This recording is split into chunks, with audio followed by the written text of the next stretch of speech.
오늘 이 아침 우리에게 주신 말씀은 창세기 9장 18절부터 27절까지입니다. 창세기 9장 18절에서 27절. 방주에서 나온 노아의 아들들은 셈과 함과 야벳이며 함은 가나안의 아버지라. 노아의 이 세 아들로부터 사람들이 온 땅에 퍼지니라. 노아가 농사를 시작하여 포도나무를 심었더니 포도주를 마시고 취하여 그 장막 안에서 벌거벗은 가나안의 아버지 함이 그의 아버지의 하체를 보고 밖으로 나가서 그의 두 형제에게 알림해 셈과 야벳이 옷을 가져다가 자기들의 어깨에 메고 뒷걸음질 쳐 들어가서 그들의 아버지의 하체를 덮었으며 그들이 얼굴을 돌이키고 그들의 아버지의 하체를 보지 아니하였더라. 노아가 술이 깨어 그의 작은 아들이 자기에게 행한 일을 알고 이에 이르되 가나안은 저주를 받아 그의 형제의 종들의 종이 되기를 원하노라 하고 또 이르되 셈의 하나님 여호와를 찬송하리로다. 가나안은 셈의 종이 되고 하나님이 야벳을 창대하게 하사 셈의 장막에 거하게 하시고 가나안은 그의 종이 되게 하시기를 원하노라 하였더라. 끝났어. 27절 정도 되면은 같이 딱 들어와야 되지 않겠어요? 정말 마지막 절인데. 마지막 절 다시 한번 시작. 하나님이 야벳을 창대하게 하사 셈의 장막에 거하게 하시고 가나안은 그의 종이 되게 하시기를 원하노라 하였더라. 아멘. 얼마나 은혜스럽소. 자, 오늘 인사 나누십시다. 좋은 아침입니다. 네, 참 좋은 아침이네요. 이 아침 첫 시간 하나님께 드리기 위해서 거룩한 발걸음을 대신 여러분, 또 가정에서 유튜브를 통해 함께 예배에 참여하고 있는 우리 교회 여러분 주의 이름으로 축복합니다. 동무 스님들 어제 서울 갔다가 내려와 보니까 12시까지 세상에 여름 성경학교 준비하고 있더라고요. 눈이 나도 따끔따끔해요. 보통 힘든 일이 아닐 텐데 참 대단하네요. 그런데 여러분, 여름 성경학교를 준비하느라고 막 우리 권사님들은 시장에 가서 그 고생을 하고 그 무더운데 애를 쓰는 모습 그거 보고 출발을 했는데 또 와보니까 선생님들은 퇴근하고 와서 또 12시까지 일하는 모습, 아름답게 꾸미는 모습을 보고 그 행복해 하는 모습이 너무 참 좋다, 귀하다, 그런 생각이 들었습니다. 옛날 성경학교를 하게 되면 아마 우리 신앙생활 하신 지 오래된 우리 권사님들이나 장로님들은 기억이 날 겁니다. 그럼요, 그 밖에다가 그 무더운 여름에 솥을 걸고 보리대를 막 떼가면서 장작은 귀하니까 감히 떼지도 못해요.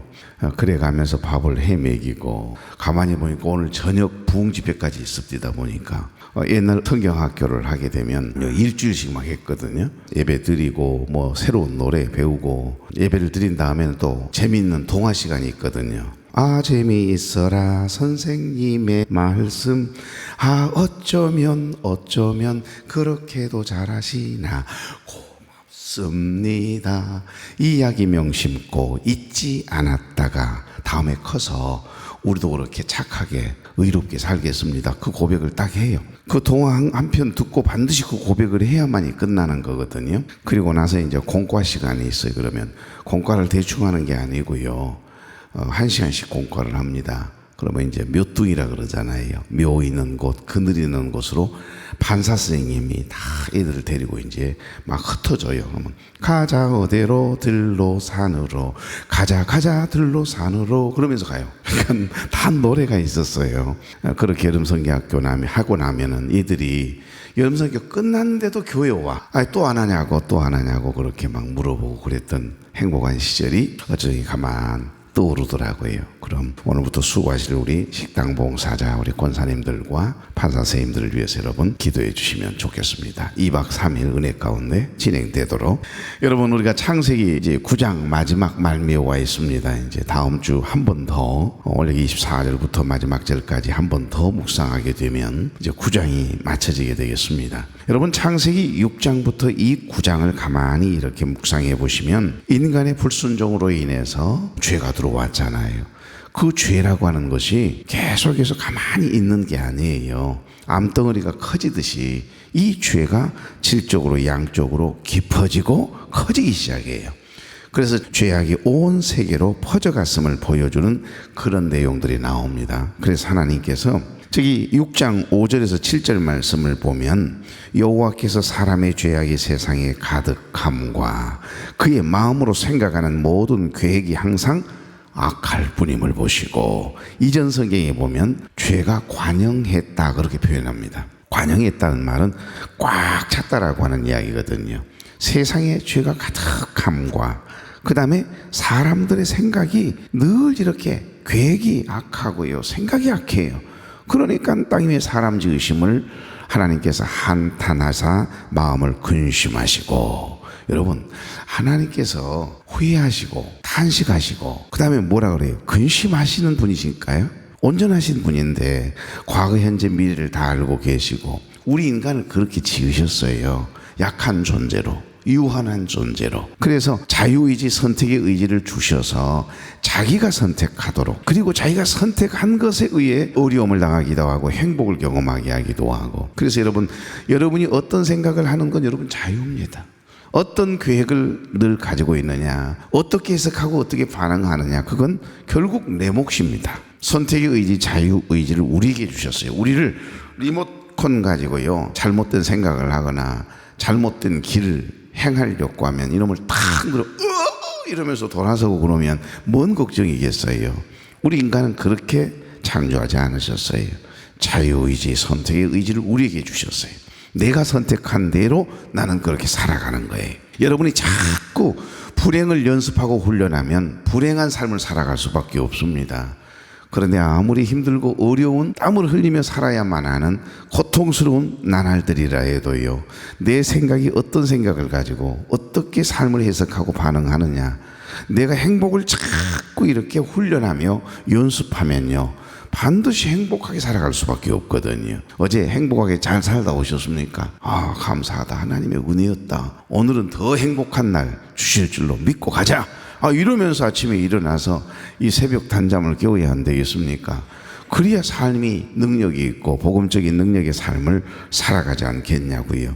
여기 보면 땅 위에 사람 지으셨음을 한탄하사 마음에 근심하시고, 7절에 보니 이르시되 내가 창조한 사람을 내가 지면에서 쓸어버리되 사람으로부터 가축과 기는 것과 공중의 새까지 그리하리니 이는 내가 그것들을 지었음을 뭐 한다고요? 한탄함이니라. 그래, 한탄함이니라. 이전 성경에 사람의 죄악이 세상에 가득함을 관영이란 단어를 썼습니다. 꽉 찼다는 거예요. 온통 생각이 어둠의 생각으로 사로잡혀 있고요, 막 저 사람을 그냥 죽이지 못해서 안달할 만큼 미움으로 꽉 차 있는 생각만 해도 그냥 불안합니다. 그 마음에 시기와 질투심이 가득 채워져 있다. 그러면 날마다 뭘 생각하겠어요? 무슨 계획을 하겠습니까? 도둑질하는 사람의 생각에, 사기를 치려고 하는 사람의 생각 안에 뭐가 가득 차 있겠어요? 뭘 계획하겠냐고요. 그러니까 사람들이 너무너무 악한 겁니다. 지금의 시대나 별반 다를 바 없지 않겠습니까? 또 마음의 생각이 항상 악했다라고 하는 말씀을 하세요. 그것을 하나님께서 보시고 뭐 하셨다고요? 한탄하셨다. 여러분, 하나님은 후회가 없으신 분이신데 한번 하신 말씀에 대하여 후회가 없으신 분이시잖아요. 그런데 한탄하시고 근심하셨다, 이런 어떤 표현들이 나오잖아요. 그러면 가끔가다 그런 질문하는 분들이 계십니다. 아니, 어떻게 하나님은 완전하신 분이시다면서 무슨 근심을 하시고 한탄하시고, 아니 당신이 결정하신 일인데 당신이 지은 인간이지 않냐, 그런데 어떻게 후회하신단 말입니까? 이해가 안 됩니다. 이렇게 궁금해하시는 분들이 계세요. 그래서 여러분, 이런 표현들은 성경에 많이 나오죠. 신학적으로 보면 이것을 가리켜서 엔트로포모시즘이라고 하는 단어입니다. 다시 말하면 신인 동형설이라는 표현을 씁니다. 신인 동형설. 그러니까 신을 인간과 유사한 존재인 것처럼 신을 인간의 모습으로 표현하는 거고, 인간이 갖고 있는 이 하나님의 형상을 닮았으니까 하나님의 형상을 가장 많이 닮은 존재가 피조물이 우리 인간이잖아요. 그러니까 우리 마음에서 일어나는 느낌이나 어떤 생각들을 가만히 분석해 보면 하나님의 마음을, 하나님 아버지의 마음을 훨씬 빠르게 체득할 수가 있고 느낄 수가 있고, 공유, 컨페션. 그러니까 여기 신인 동형설이라고 하는 표현은 문학적인 표현으로 말한다면 의인화하고 있다라고 하는 말이 되는 겁니다. 의인화라고 하는 이 단어는 어떤 의미가 있죠? 야 바위야 나보고 어쩌란 말이냐 이놈아, 이러면서 바위하고 대화를 나눌 때가 있어요. 가끔 가다가요 목양실에 있는 이 화분들하고 한 번씩 한바탕 이야기 하거든요. 아니 나도 바빴어야. 그래서 물을 못 준 것이고 환기를 안 시켜줬는데 그렇게 비실비실 좀 쓰겄냐? 아따 참, 이러면서 이제 이야기를 나누는 거예요. 한 인격체인 것처럼. 이게 의인화입니다. 바위는 생명이 없고 전혀 바위는 말할 수 있는 인격이 아니지만 내가 바위하고 이야기를 나눌 때는 그 바위에게 인격이 있다 생각하면서 의인화시키는 거예요. 그래서 우리가 어떤 물체를 바라보고 어떤 식물이나 사물을 바라보며 막 대화를 나누잖아요. 피어있는 이 백합하고도 이야기를 나누고, 목양실 문 열어보면 나는 오져 죽겠어요. 그 느티나무라 그러나요? 제주도에서 가져오셨다는 거. 어쩜 그렇게 좋은지 모르겠어요, 여러분. 그 그늘이 너무너무 시원하거든요. 그러니까 이 바위는 생명체가 아니고 인격이 아니지만 바위야 어쩌란 말이냐, 이런 표현이 바로 의인화라고 하는 겁니다. 실제로 바위가 생명의 인격은 없지만은 바위가 인격이 있는 것처럼 생각하고 글을 쓰는 것을 의인화 작업이라고 그럽니다. 포플러 이파리가 작은 손바닥으로 나를 손짓하네. 여러분, 무슨 그 이파리가 나에게 손짓하겠어요. 바람에 지가 나부께서 흔들릴 뿐인데 우리는 글로 표현할 때 그렇게 의인화 작업을 해요. 이러한 개념들도 마찬가지로 하나님은 인간이 아니시기 때문에 인간과 똑같은 구조 속에서 말할 수 없습니다만은 하나님을 사람들이 이해하기 쉽게 하기 위해서 인격화, 사람화 시키는 거예요. 그래서 그것을 가리켜서 신인 동영설이라고 하는 표현을 쓰는 겁니다. 그런데 실제로 하나님께서 여러분 후회하거나 한탄하시는 것은 없으시지만은 우리가 이해하기 쉽게 하기 위해서 하나님의 마음을 더 가깝게 이해하고 느끼게 하기 위해서 하나님을 의인화시키는 표현들이라, 이런 표현이에요. 그러니까 마찬가지로 우리가 늘 죄악 가운데 있고 우리의 생각이 악할 때 우리 하나님께서 저와 여러분을 보시고 안타까워하시고 한탄하신다, 그런 표현을 쓰고 있습니다. 또한 여러분 창세기 6장 3절에 보면 사람이 육체가 되었다라고 하는 표현을 하거든요. 그러니까 하나님의 영이 사람이 육체가 되면 육신의 생각에 자꾸 머무르게 되고 육신의 생각에 그치는 것이 아니라 육적인 삶을 살아가고 행동하게 되면 그 안에 있는 하나님의 영은 떠나는 거예요. 구약 성경에 보면요, 그 사람이 육적인 삶을 살아가고 육신적인 어떤 생각에 사로잡히게 되면 곧 사망이다. 그 생각은 곧 사망이다. 결국 하나님의 영 성령은 그곳에서 떠났다라고 하는 사실들을 종종 이렇게 증언하고 있습니다.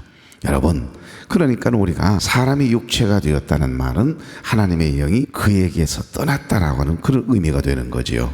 그러니까 사람은 영과 육을 가진 존재이기 때문에 하나님을 모시고 특별히 영의 생각으로 살아갈 때 사람이 평안하고 행복하도록 하나님께서 우리를 이렇게 창조하셨어요. 그러나 육체를 가진 육신의 생각 또한 가지고 있는 존재지 않습니까? 오죽했으면 사도 바울과 같은 여러분 신실한 하나님의 사람이, 성령 충만한 사람이 늘 곤고한 삶을 살아갈 때가 있었음을 고백하잖아요. 내 안에 두 사람이 존재한다는 겁니다. 하나는 속사람이고 하나는 겉사람인 것을 이야기하면서 뭐라고 그러지요?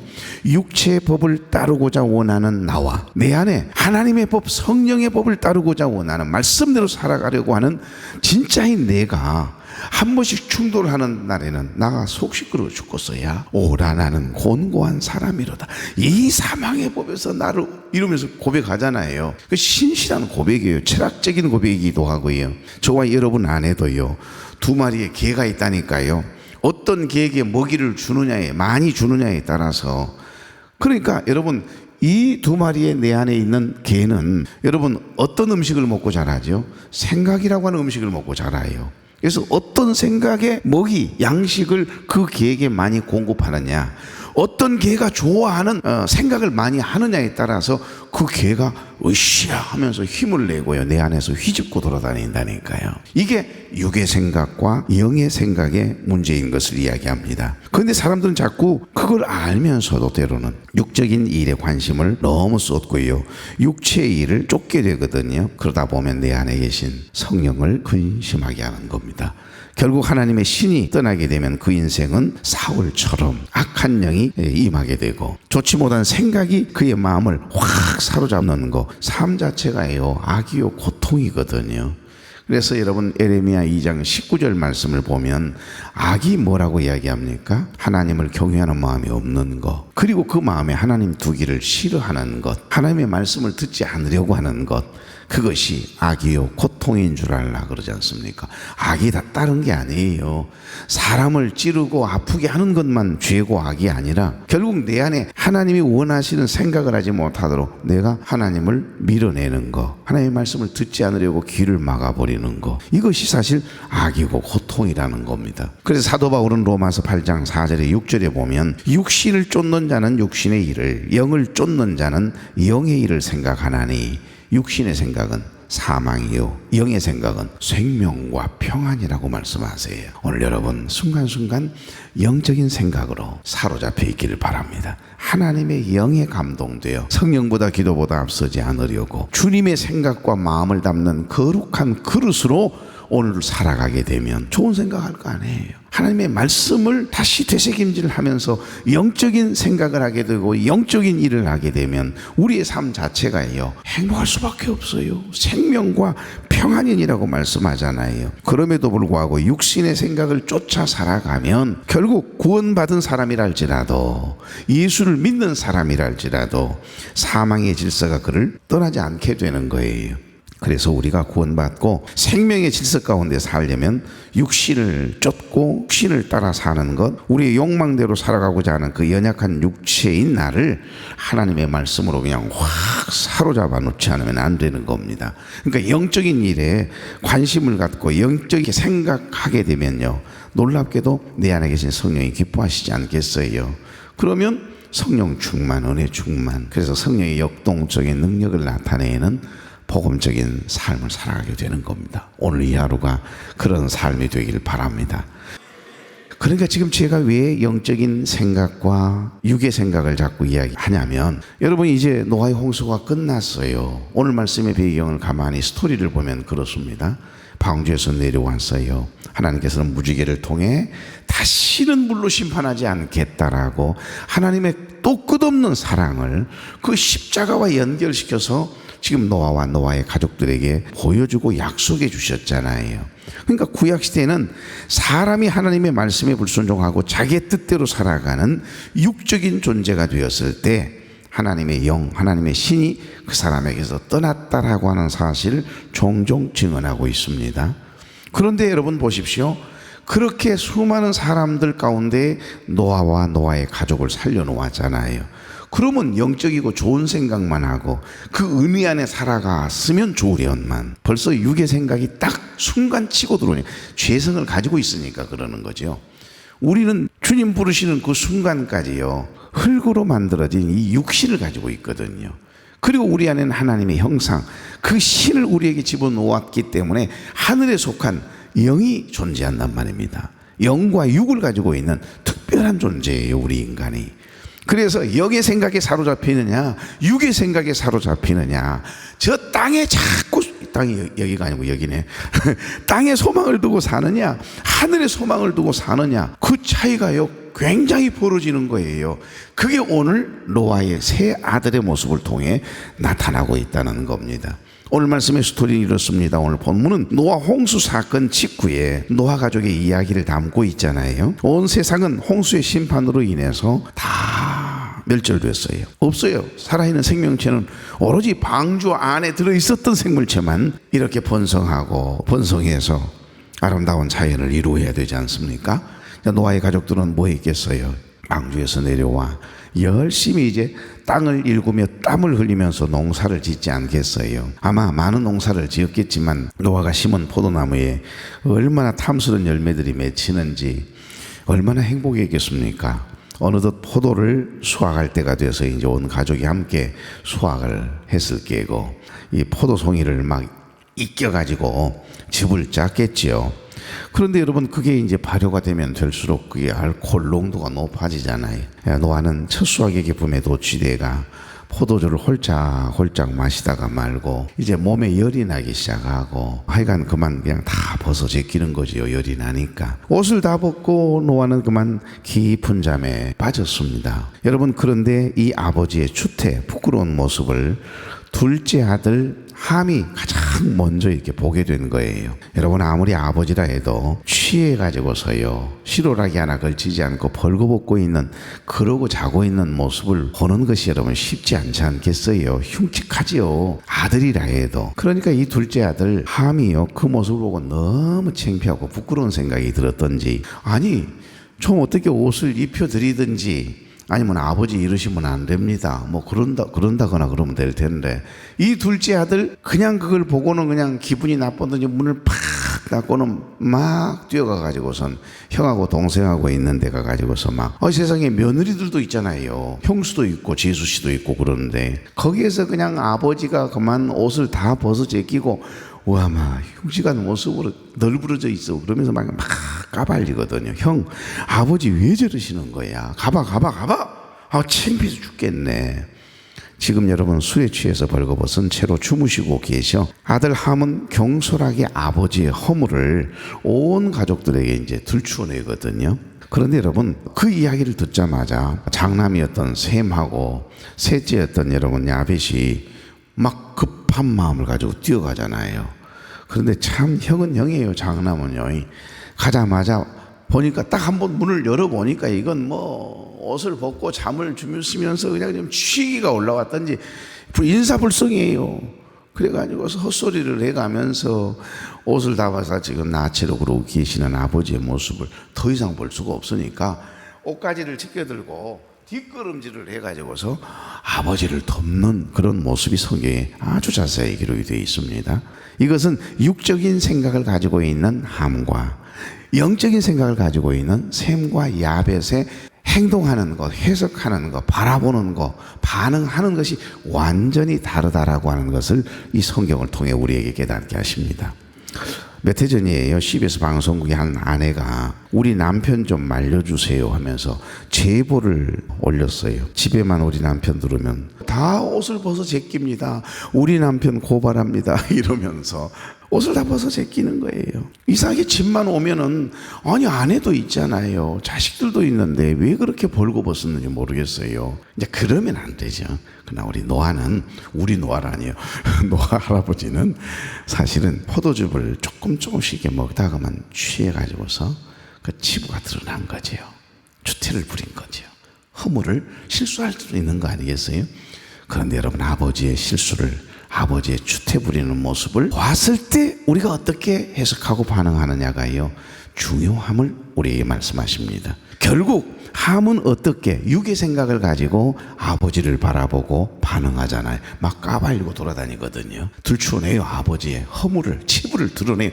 그러면 행복할까요? 험담하는 사람들은 그게 은사니까 어쩔 수 없는 거잖아요. 그런데 여러분, 셈과 야벳은 본인들도 만약에 보면 아버지를 향한 공경, 존경심이 사라질까봐 옷가지를 들고 뒤로 가서 아버지의 그 허물을 덮고 난 다음에 돌아서서 옷을 입혀드리고 또다시 침묵하는 그 첫째와 셋째의 모습이 여러분 영적인 생각이고 영적인 행동이 아닐까라고 하는 생각이 듭니다. 저와 여러분에게도 다시 한번 생각하게 하는 귀한 말씀이 아닌가 싶습니다. 이제 다음 시간에는 그들의 행동과 반응을 아버지 노아가 알게 돼요. 왜냐면 까발렸으니까. 이랬다라고 하는 거, 둘째가, 첫째가, 셋째가 이랬다는 걸 다 들었을 것 아니에요. 그때는 아버지의 입술을 통해서 선포되어지는 것이 축복이고 저주거든요. 그 아버지를 통해서. 그러니까 여러분의 가정에 좀 부족해도 양에 차지 않아도 여러분 가장으로 세운 건 특별한 하나님의 영적인 질서가 있는 겁니다. 그 아버지를 통해서 그 세 아들을 축복하시고 저주하시는 내용대로 백인종, 황인종, 흑인종의 조상이 되거든요. 그들의 미래가 돼버리는 겁니다. 오늘 이 아침에 이 말씀, 아버지의 실수와 자손들의 미래가 그들의 영적인 생각과 영적인 행동, 육적인 생각과 육적인 행동으로 인하여 완전히 차이가 벌어진다라고 하는 사실을 우리에게 말씀하고 있는 내용이거든요. 말씀을 맺습니다. 영적인 생각으로, 육의 생각이 아닌, 사망의 생각이 아닌 영적인 생각으로 삶을 대하고 사람을 대하고 하나님을 신앙함에 있는 복이 있는 날 되기를 주의 이름으로 축복합니다. 축복합니다. 자비로우신 하나님, 오늘도 하나님께서 허락해 주신 복 있는 날 기쁨과 감사함으로 시작하게 하시니 감사합니다. 우리의 허물과 연약함을 아시고 십자가의 사랑으로 우리의 허물을, 우리의 죄됨을 덮어주신 주님 감사합니다. 부모의 실수나 허물, 형제의 허물, 남의 상처를, 남의 약점을, 남의 단점을 조롱하거나 드러내었던 함의 길을 가지 않게 하옵소서. 셈과 야베처럼 하나님을 경외함으로, 부모를 공경함으로, 남을 나보다 낮게 여김으로 되게 하시고, 오히려 허물을, 저들의 약점을, 아픔을 감추어주고 덮어주고 위에서 기도해주는 우리가 되게 하옵소서. 오늘로 사랑하는 종들과 함께 동행해 주시고 주님 앞에 부르짖고 기도하는 사랑하는 우리 모든 교우들의 기도 들으시고 응답하시고 해결해 주시고 풀어주시고 하나님이 위로해 주옵소서. 오늘도 주님과 행복한 동행을 이루는 복 있는 날 되게 하옵기를 예수님의 이름으로 축복하며 기도하옵나이다. 아멘.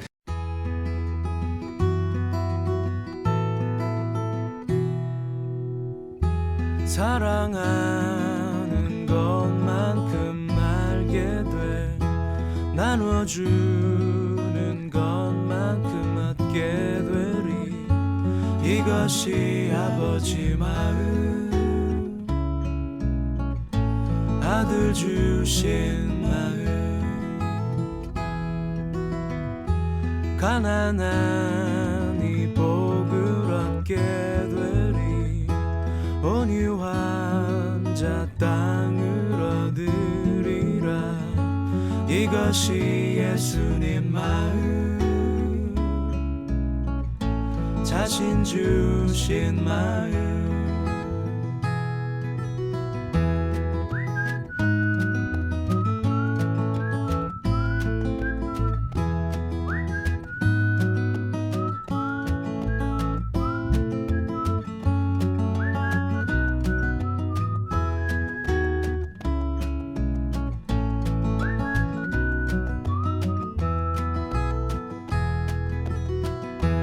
눈 감을 때 바로 보게 되리. 무릎 꿇으면 비로소 서리라. 이것이 주님의 마음, 우리를 향한 마음. 이것이 아버지 마음,